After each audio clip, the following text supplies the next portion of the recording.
Hi everybody, it's Peter Stockdale, the host of the Spin Market Report. Are you looking for a new place to advertise your business? With over 85,000 YouTube impressions and 20,000 total streams across all platforms in the last 12 months, the Spin Market Podcast Network could be the prime space you've been looking for to advertise your business. Get a hold of Spin Market today and see what advertising on a podcast can do for you. Visit www.spinmarketwith2ks.com or email digitalagent@spinmarket.com for more information.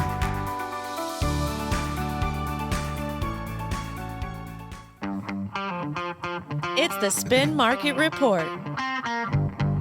Here's your host, Peter Stockdale. Hey, what's going on, everybody? It's the Spin Market Report. I'm sitting down with Nathan Montgomery today. Nathan, you own Montgomery Lawn Care. I'm assuming you own it. It has your name on it, right? Yep. Okay. Yep. And you're also the County Board of Supervisors for District 2. So what I'm going to key in on a little bit on this conversation is the County Board of Supervisors information. So we talked a little bit about this beforehand, but can you kind of describe what a County Board of Supervisors does or what you guys oversee?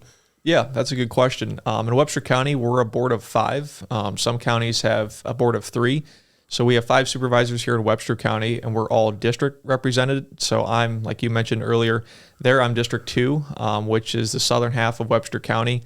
None of Fort Dodge is included in my district. But, as a board of 5, we're kind of responsible for making sure the county is running properly, kind of the cohesiveness of all of our department heads, all the way down to, our basic level employees, whether that's a sheriff deputy out there on the street or that's somebody out there plowing the roads on our county highways. We're just making sure everybody's working cohesively together and the constituents are being served in the right way. Another large piece of what we do is the budget. So we're responsible for allocating all the taxpayer dollars and setting the property tax levy for our county. Yeah, the budget was something I didn't realize. You see the numbers and you're like, wow, these are big numbers, until I was talking to somebody actually on the County Board of Supervisors in Webster County, and they were just like, yeah, when you think about if you got to put gravel on the roads or plow a road, like how much actual roads there are like in the county every mile just about that's like a square. So yeah, it takes a lot of money to do that. So sometimes the budget things that might be a little, sticker shock when you see the numbers. It's like, oh, this actually makes a lot of sense when you think about how much you're actually doing. Yeah. You normally look at your household budget and now you're looking at millions of dollars. It's yeah, exactly. Much different. Yeah. Did I hear you recently voted in? Is that how that worked? Yeah, November 5th. Oh, okay. So you're, you're fresh on the board here. Right. Was that something when you first saw some of the numbers, you're like, oh, geez, or had you already looked at some of the numbers beforehand? I looked at the budget, and I don't think it really sinks in until you're kind of in that position and you're like, okay, now we're in charge of millions of dollars here. Yeah. So, yeah. Well, that's got to be really interesting to do. So if you have a county board of supervisors, how do you work with all the other county departments? And that was something else we kind of talked a little bit about. Was how many departments were there again? About 17. 17.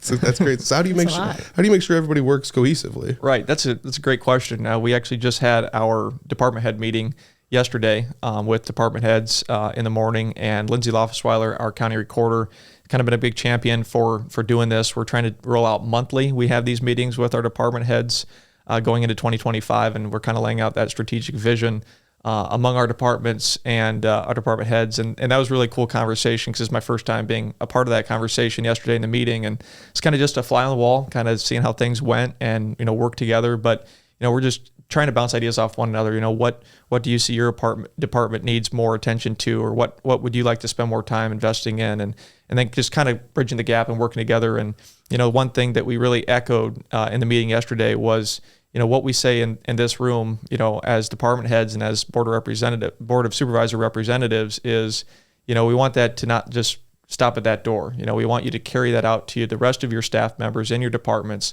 So that communication is from the top to the bottom to the top, and making sure everybody, is on the same page. We're working together and have good communication. So that was a fun part yesterday, being a part of that. Yeah, I bet. That's got to be really interesting, just kind of seeing how it's already all laid out, before you even got there. Right. But having a fresh set of eyes, is sometimes a good thing in a situation like this. So it kind of leads me to my next question. What kind of challenges do you see, or what, maybe if you can talk about them from the meeting, what kind of challenges did they kind of bring up where we might need to hone in on this year or in the upcoming years? Right. There's a lot of IT questions, just better understanding IT we programs. We totally get that. Sure. Yeah. And myself included. So, just trying to understand, better IT and how they can, go in and process those functions. Obviously, we look at another big challenge that we'll face going forward, and we don't know how long this will last, but budgets and, the legislator talking about property tax legislation. So that's another challenge, is trying to find money.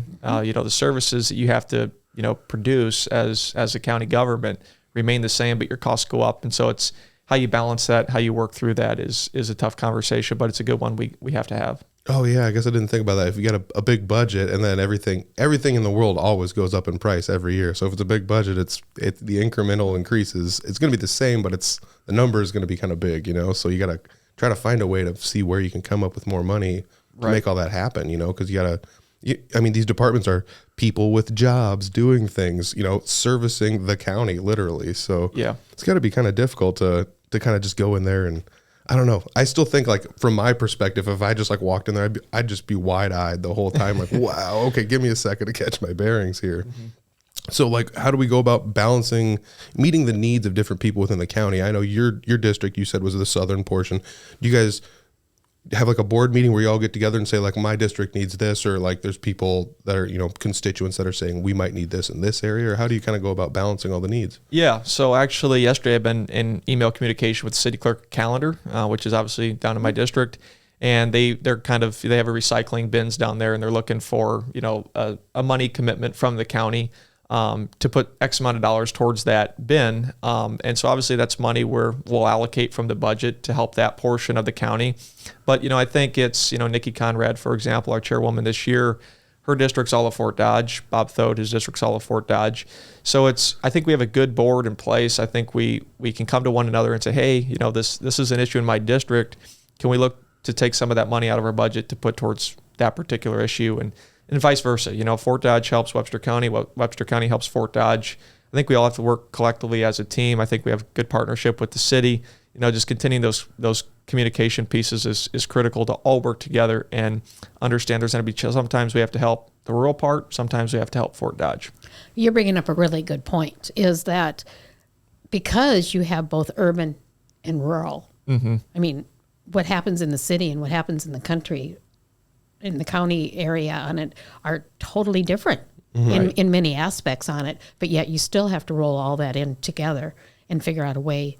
So communicating and everybody working together so that the people that reside in the city of Fort Dodge have a better understanding, as well as the people that reside, like myself, that reside in the country and have our own issues out there, are able, right. And the fact that we're also farmers, and there's a lot of things that have to go into every That's right. project. Yep. Yeah, I mean, that makes a lot of sense. Like, every decision you guys make, you kind of have to keep everyone in mind. And I think the best way to do that, obviously, is to have a board where everybody represents a different area. But how does the decision-making process look? Do you guys get together and have a board meeting and then vote on things? Or like, how exactly does that work when you start to allocate these things? Yeah, so that's essentially what it comes down to, is that, if there's a particular issue in my district, I'll kind of collectively share with, each different board member. We can't have more than 3 of us in a conversation at one time, because then you have a quorum. So we have to kind of communicate, amongst each other in a professional way. And then obviously we come to the meeting and vote on a particular resolution or whatever that looks like to make that decision.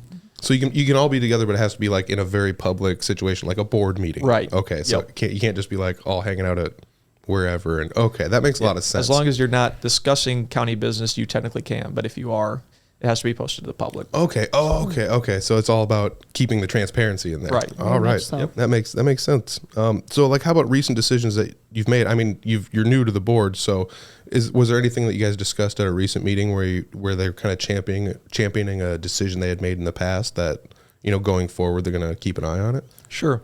Yeah, I guess that's a good question. I haven't, obviously being in 2 meetings, there hasn't been anything major in those 2 meetings. One thing I'm kind of working on right now is down in Lanyon, a little small town down there, south of Harcourt. They have wanted streetlights. It's been, really passionate of theirs. It gets real dark there at night. They got some young kids running around the streets. So they've been wanting, for safety issues, streetlights. And so that's one thing in my campaign I kept hearing come up. And even when I was knocking doors in Harcourt, it kept coming up. So I made it a priority to go down there. And so I'm trying to work through right now, meeting with homeowners and Alliant Energy, kind of come together to see how many streetlights we need, where we're going to place them, how much is this going to cost, and then we'll kind of move forward with the resolution from there. But something as simple as that, it brings a smile to people's face, and that's the fun part about public service is, there's a lot of, public scrutiny involved with it, but I think the fun part is that it's fulfilling in the aspect of you go down there, you bring a smile to these people's faces and bring things that they wanted for years and make them feel heard and listened to. And that's been fun. So that's something I'll work on, probably have it on the agenda here in a couple weeks. I want to ask one question. You have to be probably the youngest. Not actually. I thought I was probably one of the youngest. There's an 18-year-old from Mills County. But in Webster County. In Webster County, yeah. That's ever been probably. A supervisor. Yeah. Well, that's cool. That's cool. So, I mean, you mentioned Lanyon. I've been through there exactly one time in my life. I'm sorry, Lanyon natives. Blink and you'll miss it. Yes. I know where it's at. So that's one benefit. That's why you needed the the street lights so that you don't miss it when you go through. Yeah.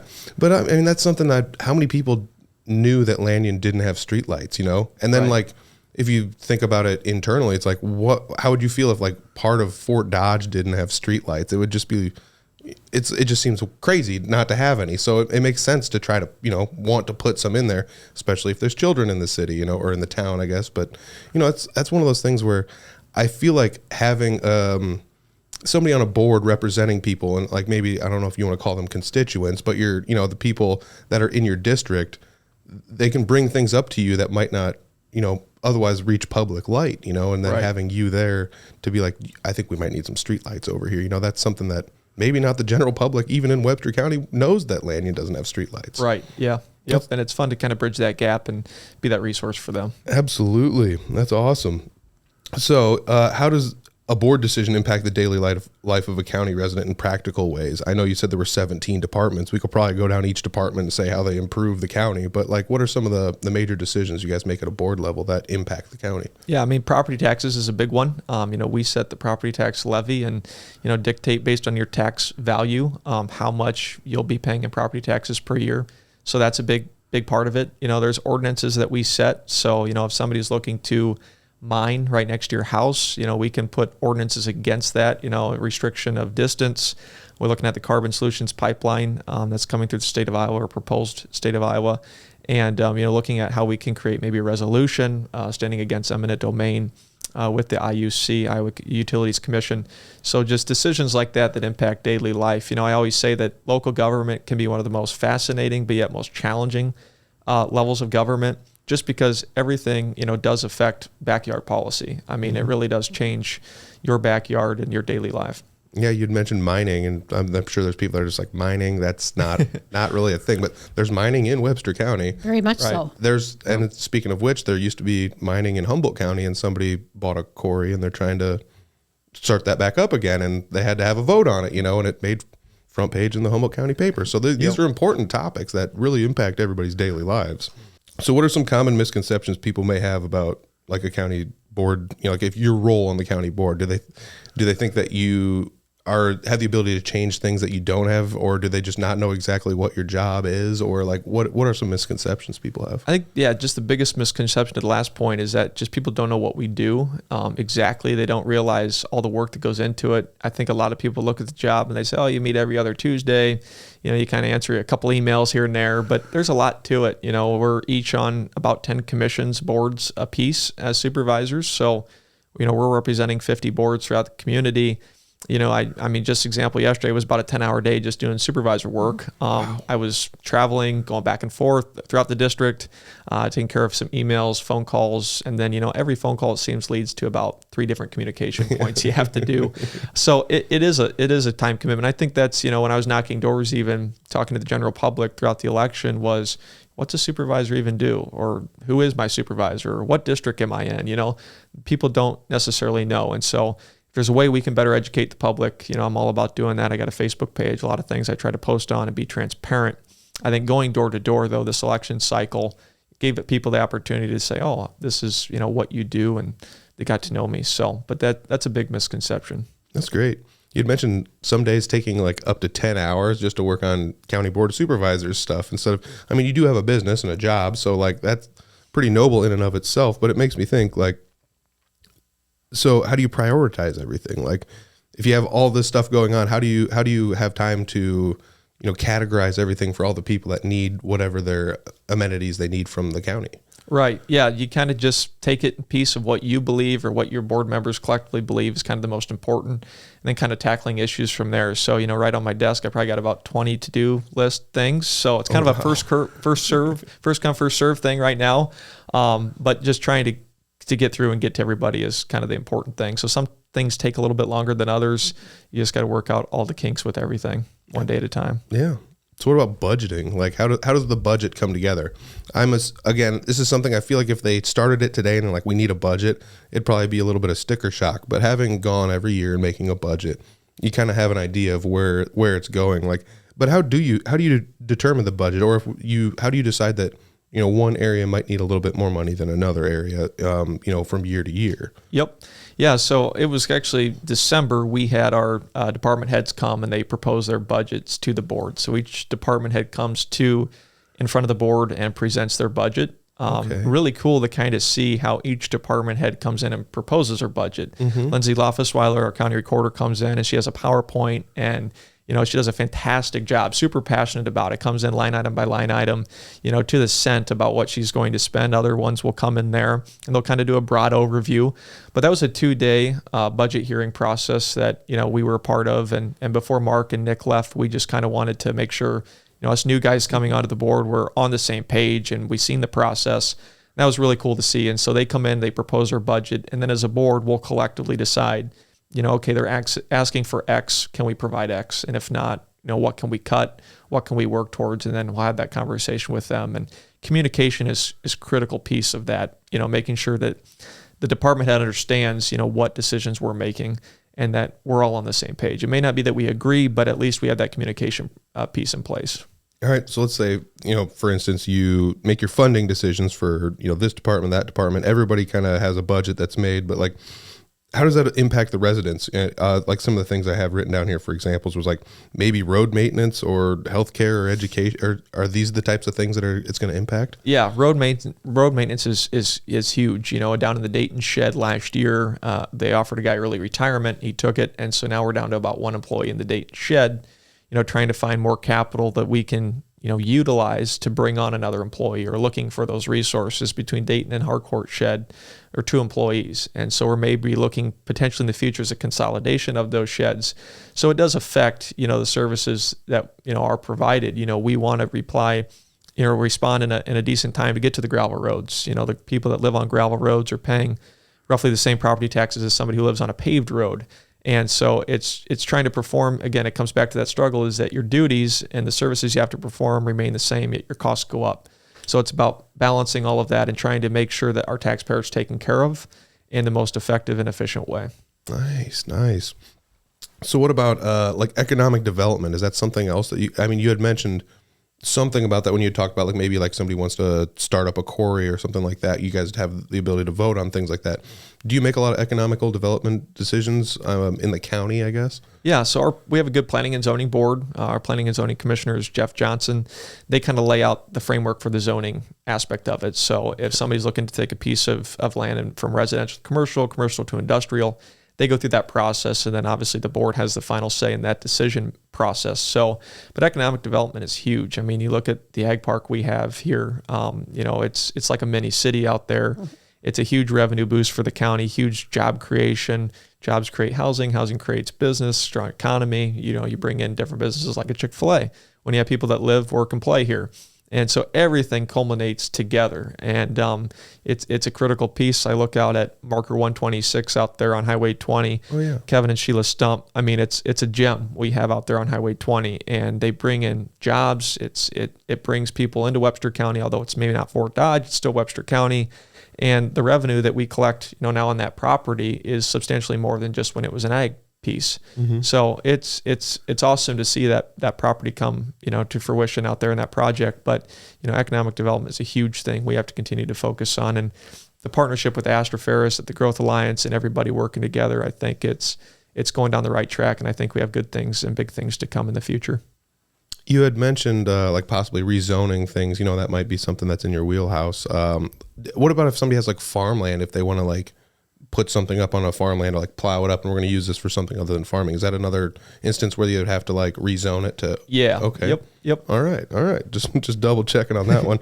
So what is your role with like the fiscal responsibility of the money that's being spent and budgeting and things like that? Like, how does the board manage all of that to make sure that there's, enough money to go around, and then maybe for the next year as well? You'd mentioned property taxes and things like that. Levying taxes is probably where you generate, probably all the money, most of the money. Good portion. Yeah. Yep. All right. So how do you ensure that there's going to be enough for this year and then next year and the next year? Do you have to like meet the budget with what's going on tax wise and then try and fill in the gaps if there are any? Sure. And for example, Jamie Joel, our county engineer, he's got a 5-year plan that that his particular budget, and he has a large budget, he kind of gauges off of. So he'll say, these 5 years, we have these projects coming up, and then we kind of plan in accordance with that. Okay. So, and he does a fantastic job at advocating and going to Washington, D.C. to seek grant funding. So we just got awarded $6 million for the Lehigh Bridge project, which is awesome. I mean, that saves our county tax, payers tremendously, and we can now free up some of the capital to put towards different projects. So there is a plan, as we look in the 5-year plan of, okay, we're going to need X amount of money for this project coming up in those years, and you can plan accordingly. Dina McCauley is our budget finance director now. She come on in June or July, and she's fantastic. She understands TIF, tax increment financing, and has really educated myself on a lot of different budget questions. And when I have questions, I can go to her, and she addresses it, kind of keeps us supervisors in the loop of everything that's going on. Yeah, you'd mentioned that the Lehigh Bridge. I remember seeing when there was all the flooding going on, how close the flooding was to that bridge and stuff. That was pretty wild. And I guess I never really, again, this is me just being the average person, I never really thought about, it's probably a lot easier to make a budget and kind of plan ahead when you have a 5-year plan, as opposed to just, in my brain, for some reason, I was just like, oh, you're keying in on the next year. It's not, you're not just keying in on the next year. You're keying in on the next 5 or more years, depending on what information is available to you. And our department heads have done a great job at doing that. And it makes the supervisor's job much easier. I mean, when they are prepared and they're looking forward to the future, then we can all work together to make those decisions. Awesome. So how do you engage with the residents? You mentioned, before you got voted in, you would just go town to town, door to door, and just knock on doors and talk to people, But how about, now that you're elected, what's your motive? You had said Facebook was another one. What if somebody doesn't have social media? There's a couple things like that. Right. Yeah. So on our website, webstercountyiowa.gov, we have our Board of Supervisors page with our contact information. So anybody can come on there and email. We open our meetings up every other Tuesday. On the last agenda item is public comment. So the citizens can come in and address the board with any issues they have. Facebook page for those on social media to try to reach out, try to make it as transparent as possible. I've considered doing town halls, but that can be tricky to get, the participation from the public in. So just any way we can, better reach out, be transparent with the public, I'm all for, try to be as transparent as possible. You bring up a really good comment.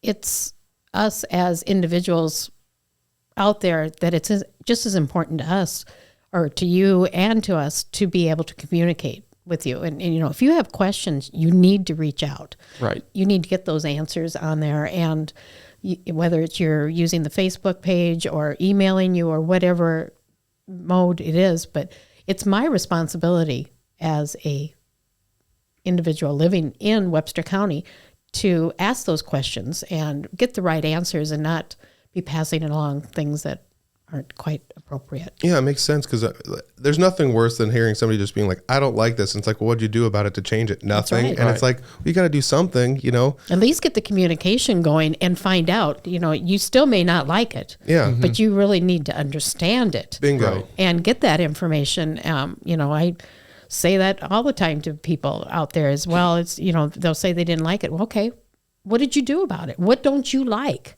Well, I don't know enough about it. Well, then... Yeah. Bingo, you need to go find out. Yeah. I mean, that's one of the things, again, like why we have this podcast is it's for people like me to learn about this kind of stuff and realize that, this communication is very important. I couldn't imagine how hard it would be to do your job as, the county board of supervisors sitting on there, to try and make decisions without anybody having any input. Right. It'd be like, it'd be almost impossible. You'd just be like, don't want to say like shooting in the dark, but you just kind of be like guessing your way through it, Yep. So if anybody's looking to make any communication on something or just needs answers on something, open up a line of communication with one of your board of supervisors for your district, of course. And the worst thing I don't want to see is that people pick up the paper the next day and we made a decision, and then they're kind of that headline reader and they're really disappointed in the decision. And it's a lot of these decisions are taking weeks in advance. That we go through that process. So come to the meetings if you have questions, email, reach out. It's super important. Beautiful. That's how it should be done. And that's what we're here for. Absolutely. So what do you think is something that most of the residents, maybe in your district or in the county, what do you think is something that they want to see addressed that maybe hasn't been addressed? Yeah, I would say the common theme I heard throughout my campaign, just kind of in the rural portion, was don't forget about us out here. Like I said, I go back to that, Fort Dodge is an integral piece of Webster County. It's an important piece. It's our workforce. It's, a lot of our private sectors here. So it is critical, but, making the investment in our rural areas too, somebody may come in and decide they're going to come to Webster County, work at Nestle, but they may not want to live in Fort Dodge. So they decide to live in Gowrie. Those benefit our small towns. And then just making sure Gowrie, Dayton, Callender, those areas have resources to operate and be efficient. And work through those conversations, whether that's on city council. And Gowrie, they got the GDC Club, which is like their little growth alliance, and have those conversations to make sure we're investing in a rural area of the county. We're building up our rural areas, helping our farmers with drainage and tiling issues to, everything in between, and making sure we're working, again, for all of Webster County.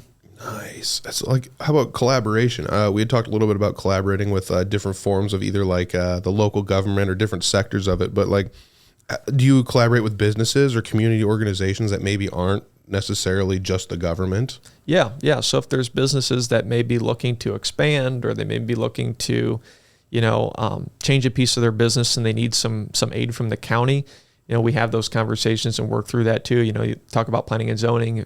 Somebody may have a ag piece of land. They want to get it zoned commercial, start a business up. We work through them on that, with that, through that process with them on getting that accomplished. So nice. Yeah, that was something I kind of live in the country in Humboldt County, and there was a plot of land somebody had bought near where I live, and they wanted to rezone it, and that was something that I was kind of interested in. I've never seen it close to where I live, because I live out of the town. So, and it was kind of an interesting process to watch how that all shook down, and the fact that people had a say in it. They were like, we want to vote to see if we're going to rezone this. So and so wants to rezone this plot of land and maybe put one of these up or something like that. And people came together and they were kind of like, maybe not, and they were allowed to voice their opinions. And that's such a beautiful thing about this process is this is how governments should work, Right. Yep. It's nice to know that the process still exists and it still works and it still functions the way it's supposed to. Yeah, there's a lot of work behind the scenes, and you have to respect public opinion and opening that up for everybody to come in and express their concerns. Right now, we're looking at putting a roundabout potentially up by the airport, 170th Street. So cool. Jamie Joel, county engineer, had a public hearing for that, a come and go type style in the courthouse, and people come in and they express their concerns with it, and that's a big piece of our decision-making process is public opinion. That's good. That's very comforting to know. So what are some long-term goals you have? You had mentioned that sometimes people will come to you with 5-year plans or multi-year plans. What are some goals that the board of directors has for the upcoming years? If you can mention, some of them, because I know that sometimes, there's stuff going on that you can't quite talk about. There's right, some whatever projects going on and stuff. Yeah. I guess as a board collectively, we're just looking at, as we go forward, how we can be the most fiscally responsible with legislative policies that we have, enacting from the state legislator, and how we can continue to serve the citizens in the utmost best manner, an efficient way as possible. I think that's really our objective right now. It's kind of the uncertainty of what may be coming out this year in the legislative cycle, and that's to be unknown. But just working through that, and then obviously building up projects, continuing expansion at the Ag Park will be a big thing that we look forward on, and just making sure we're moving Webster County forward in the best direction. That's awesome. That's so cool. You got plans for the future. Fiscal responsibility was mentioned. Transparency was mentioned. I love it. That's what I want to hear and see out of a government is just, especially, it seems like it on a local level, it's something that they always tell you like vote in your local elections. It's going to impact you more than the other Yeah. ones, and Yep. and having, recently within the last few months interviewed a few people that work for the local government in Webster County. It's like, yeah, you guys do make a lot of decisions that impact a lot of people's lives. Right. Yeah. The Board of Supervisors is responsible. It's a very responsible role in our community, and I don't take it lightly. So I thank all the citizens out there who voted for me for the opportunity to serve them over the next 4 years, and I won't take the responsibility lightly. Well, this is actually not on my little questionnaire that I sent you, but what got you interested in this? Let me ask you that. Yeah, so I had always been involved in leadership. I was involved in an organization called DECA, which is like an FFA, but for students looking to go into business. So I served as a statewide vice president and then president for that organization, and then I went on to serve at the international level on some different committees there. Cool. So it was just really fun. I mean, being in charge of Iowa, you're in charge of 32 school districts with 5,000 members. And that was tough. You had to work with administrators from different school districts, chaperones and advisors of DECA programs, and working on your membership engagement. And one of my, big roles in that organization was I want to lay out a strategic vision through 2025, actually. So I think they're still implementing that up until this year, which was cool. I mean, we laid out where we want to see our membership go. Do we want quality over quantity in terms of members? A lot of different things. And then I actually was involved in the sister city partnership with Fort Dodge and Jakova, Kosovo, and started a DECA chapter over there, which was kind of a neat thing too. So I'd always had that knack for leadership, student government, and then I just decided I felt this was a good place to start. I've lived in District 2 my entire life, felt it was a good place to give back to, and decided to give it a shot. I've always been really wish we could promote DECA more within our community, because it's a great way for students to get firsthand knowledge of what it's going to be like out in the workforce. Yeah, it was a great organization. It benefited me in so many ways. I mean, it forced me to get out there and publicly speak in front of 5,000 people, go in and interview, job interviews for different jobs. I mean, it's everything from marketing, accounting to finance, real estate. It covers a lot of that stuff. And for anybody, even if you're not going to maybe go into one of those sectors, just to get that opportunity to have those interviews and take tests on different business matters, it's a great organization, and it's blessed me in a lot of different ways. That's great. This has been a good episode. I just want to say thanks for taking time out of your day. I do have one question here that I ask everyone, and it's kind of fun to see how everybody answers. So obviously we're a marketing firm here at Spin Market, but can you name a time in your life where marketing impacted your life and possibly didn't know it until after it happened? Right. I would say this guy right here in my pocket, an iPhone. There you go. And it didn't really hit me until, I had bought the AirPods and the Apple Watch and a MacBook. And then I was got like, an Apple on it. Why would I go into Verizon and ask for a Samsung when all of these other products I have tie into my cell phone? And so I was like, that's why I own an iPhone. I mean, it took me a while to kind of understand that, Apple is just an incredible product. People can't live without it. Like you'd say, if you want to trade your car, trade your phone, they'd trade their car way before they trade their phone. Yeah. Very true. But yeah, I mean, I wouldn't have an Apple Watch if I didn't have an iPhone type thing. And so it took me a while to realize that. I agree with that 100% because I was never an Apple person, and then I got an iPhone, and then it just kind of expanded from there. When I got a laptop, it was like, oh, I can do this by connecting them and make my life a little easier, Same thing with, like you said, AirPods or whatever it happens to be. One of the fun things I like to see is when people have they'll use an iPhone because they like the ease of use, but they will not use any other Apple products at all. And it's like, You're missing out. But it's like, maybe they're not. Maybe they just haven't quite bought in, or, they're lucky them. They don't have to buy the new Apple Watch every couple of years or whatever it is, so that is kind of a fun one. But yeah, Apple's obviously one of the best at marketing and branding, in the world throughout history forever. Probably they've been top of mind for cell phones and technology. I don't know, for 10 plus years now. It's been basically number one. So right. And people keep coming back. They get you hooked. Yeah. So, very much. Well, Nike would be another one. I mean, if you're going to put out there different ones that are going to be icons in the marketing industry forever. Yeah, I think I don't know if these stats are correct, so maybe I should cut them. But at the same time, it was something like a third of the phones in the world are iPhones or something like that. Or it was like a quarter. Oh. And I think it was just about half of them in the US were iPhones. Wow. Which is pretty staggering numbers when you consider how many people have phones. It's a lot of A lot of phones. Yeah, it's a lot of apples with bites taken out of them Yes. on the back of phones. So, Yep. well, Nathan, was there anything we didn't cover in this episode that you'd like to cover?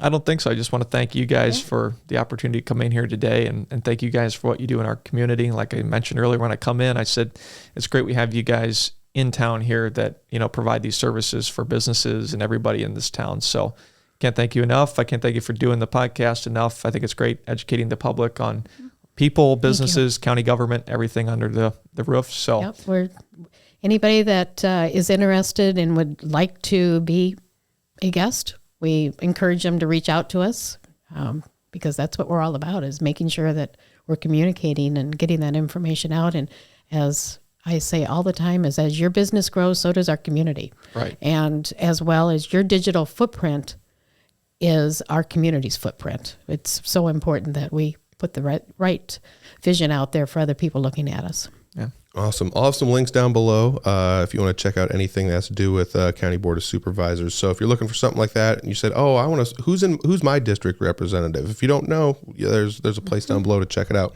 If you want to know how to contact them, cruise around on the website and find their contact info. Nathan, thank you again. This was very enlightening, and I had a good time sitting down talking with you. So thank you very much. Thank you guys. Appreciate it. This podcast is produced by Spin Market and Digital. Located in Fort Dodge, Iowa, Spin Market's highly skilled team can help you increase your market by updating your website, improving SEO, designing advertisements, and producing podcasts that will grab the attention of your market. Contact Spin Market today for all your digital marketing needs at digitalagent@spinmarket.com or call us at 515-302-8026. And to learn more, visit our website at www.spinmarket.com. That's digitalagent@spinmarket.com or 515-302-8026. Or visit our website at www.spinmarket.com.